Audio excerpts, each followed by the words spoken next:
What if nobody reads your book?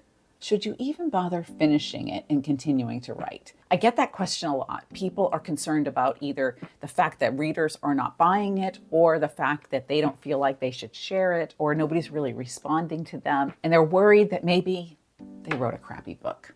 And the truth is, maybe they did, but there's a way to fix that. If you're new to this channel, I'm Shirley Jump. I'm a New York Times, USA Today, Wall Street Journal bestselling author.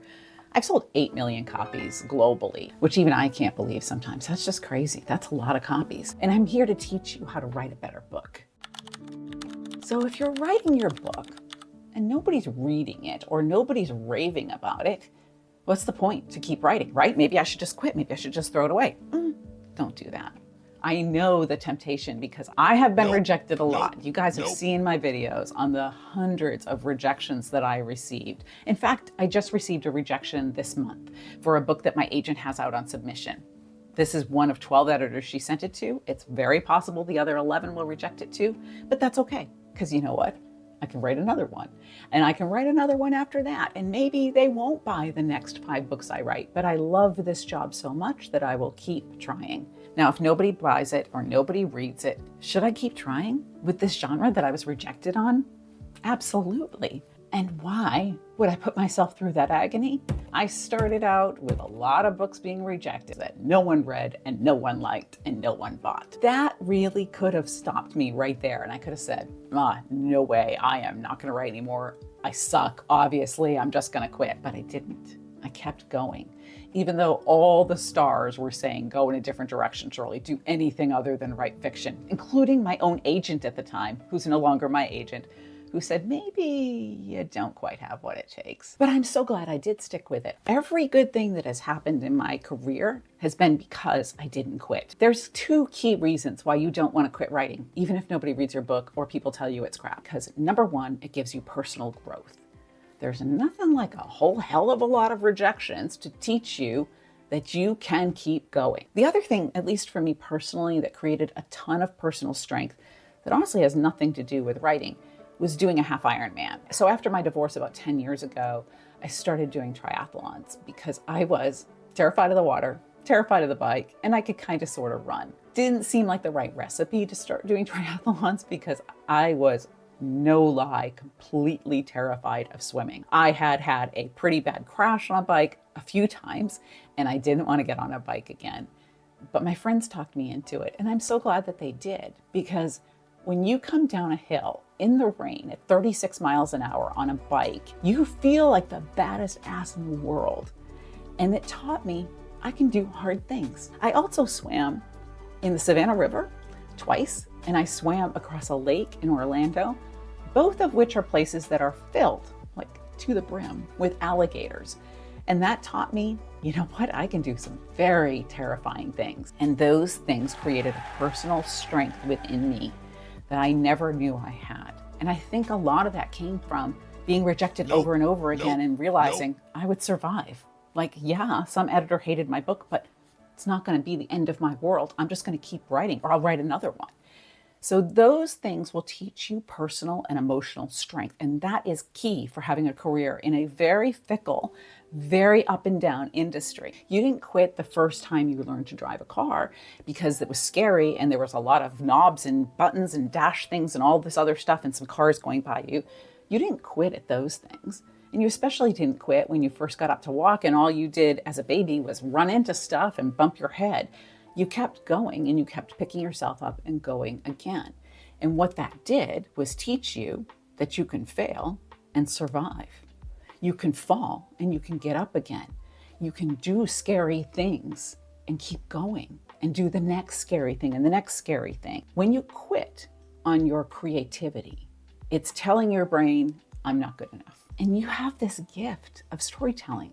When you give up on it, it tells that little part of yourself that loves to write to just be quiet and go away. And that's sad. The other thing that writing books does that I don't think a lot of people talk about is it gives you a sense of like personal agency.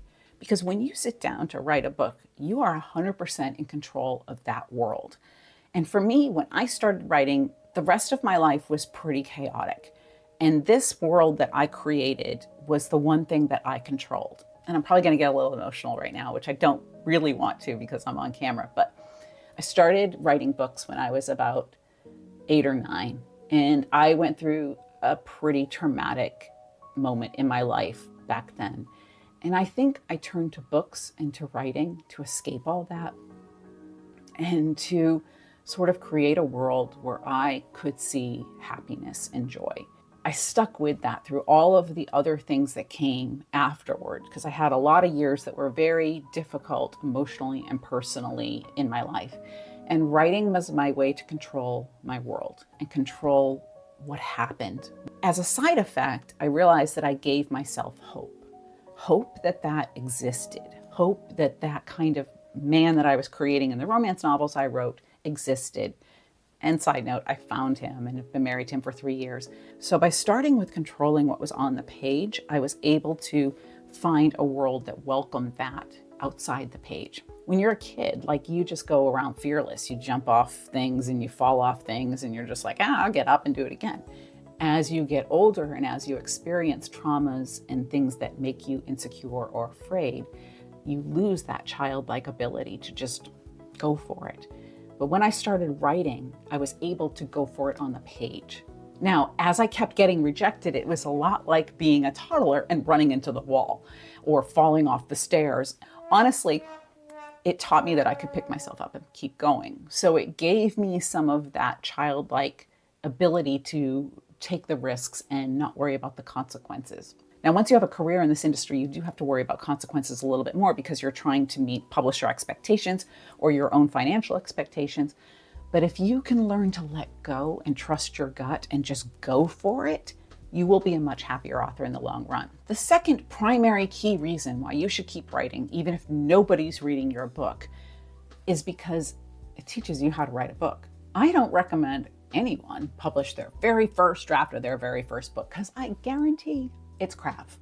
Absolutely guarantee it's crap. And even if you spend 5 years on it, there's a really good chance that you still don't know everything that you should know by writing just one. It's kind of like expecting the first time you remodel your house, you're going to be an architectural digest. Probably not going to happen because there's so many little things you don't know until you have experience. And experience is gained by doing it over and over and over and over again and failing a lot. Experience is not gained from success. Experience is gained from failure. So you need to write a lot in order to figure out how to write. You also need to read a lot to figure out what goes into a good story. If you can't study what is good and excellent out there, how on earth do you expect to create something that is good and excellent on your own? When you're writing just for yourself, without any expectations of sales or editors or agents or anything like that, you are giving yourself the space to learn and grow. You are giving yourself the opportunity to become the author that you're meant to be. So take the pressure off yourself that I've got to sell this book because this is the first one that I wrote, and say, you know what? I'm just learning here. I'm just putting on my training wheels, and eventually I will go without any training wheels, and eventually I will be riding down a hill at 36 miles an hour in the rain. That's what you need to do, is to work up to it by learning your craft and honing your craft. And here's the thing that I want you to remember. If you keep doing that and you keep trying harder and learning more and more by watching channels like this one, reading books like Writing Compelling Fiction or any of the others that are out there that talk to you about how to write, if you keep doing that, you are not stuck where you are. You are not stuck at the beginning. You are moving closer to where you want to be. Every step you take to get a little bit further down in the knowledge path of how to write a really compelling book gets you closer to writing a really compelling book. Just because you're writing a book right now that nobody is reading doesn't mean the next one will be like that. It just means that you are still learning. And that is the best part about this career. It is one where you are continually learning to become a better author. So put your ego aside and start really looking at and dissecting how a book goes together and applying those lessons to your own. I have a whole bunch of videos that are on that kind of thing. And don't worry so much about who's going to read the book right now. Write it the best you possibly can. Let it sit for a couple weeks. Come back and rewrite it the best you possibly can. And maybe let it sit again and do another rewrite. I have a series on revision where I talk about how I go through 3 revisions with every single book. And that's a big part of the process. Like I write as well as I can right then and there. I go back and I fix and tweak and fluff and do all these different things to make it better. Come back and do it again and do it again.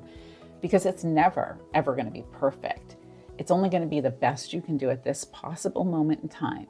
And every single word you put on the page makes you closer to being an excellent author.